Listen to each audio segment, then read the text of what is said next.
Good morning, শুভ সকাল। আশা করি সবাই ভালো আছো, আমরাও ভালোই আছি।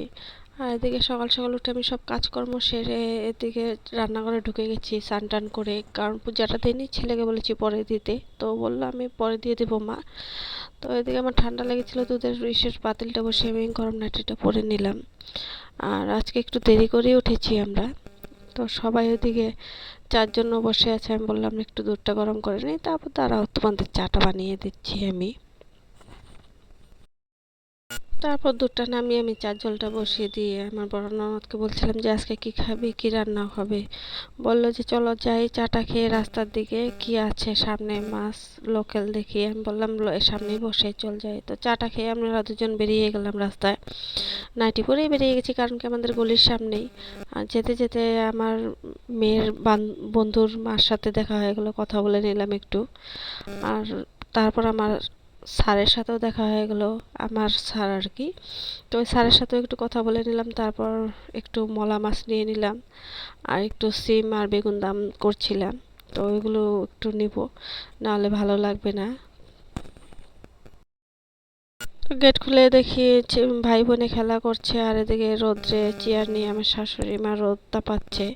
আজকে চলে যাবে, তার জন্য একটু তাড়াতাড়ি রান্না করা, আমার ছোট ননদ আসবে নিতে, তাই বললাম যে তাড়াতাড়ি রান্না টান্না করেই বসে থাকি। তো মাছ টাছ নিয়ে ঘরে ঢুকে গেলাম, আর এদিকে রান্নাও বসিয়ে দিয়েছি দুই দিকে। কারণ কি আমার শাশুড়ি মা সকালে খাওয়া দাওয়া করে, তো আজকে সকালে রান্না হয়নি, তাড়াতাড়ি বসিয়ে দিলাম। আর মাছটা বেশ সিঙ্কে রেখে দিলাম। এদিকে ক্ষীর বানিয়েছিলাম, পাটিসাপটা করবো পরে। না, আমার শাশুড়ি তো নিরামিষ খায়, তার জন্য আগে নিরামিষ রান্না বসিয়েছি, বসিয়ে দিয়ে আমি এদিকে মাছগুলো কেটে নিচ্ছি, কারণ কি না হলে চুলাটা অফ যাবে, আরও একটু দেরিও হয়ে যাবে। আবার এদিকে ওর বাবা মাংসও আনতে গিয়েছে, ওইগুলো রান্না করতে হবে। আর আধা কেজি মাছ, ছোট ছোট মাছ, বা বুঝোই তো কত টাইম লাগে কাটতে। তো এদিকে আমি করছিলাম, আর এদিকে রান্নাও করছিলাম।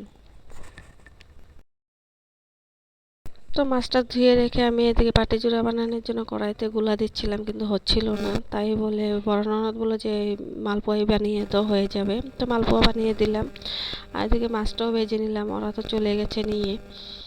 কারণ কি আমার বড় ভাগনা সিএ এক্সাম দিচ্ছে, ওর মা ওর সাথে যায়, বসে থাকে অনেক টাইম অনেক।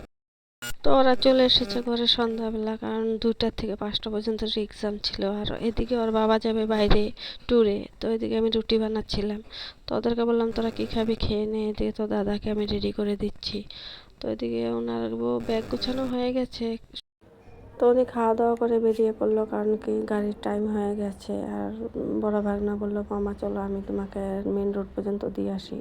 তাই আমি বললাম যে যা, সাথে সাথে যা। তো আমিও ওদের সাথে সাথে গেট পর্যন্তই যাচ্ছি। তো ব্লগটা ভালো লাগলে লাইক করে দিও, সাবস্ক্রাইব করে দিও, কমেন্টে জানিও। Tata, bye bye.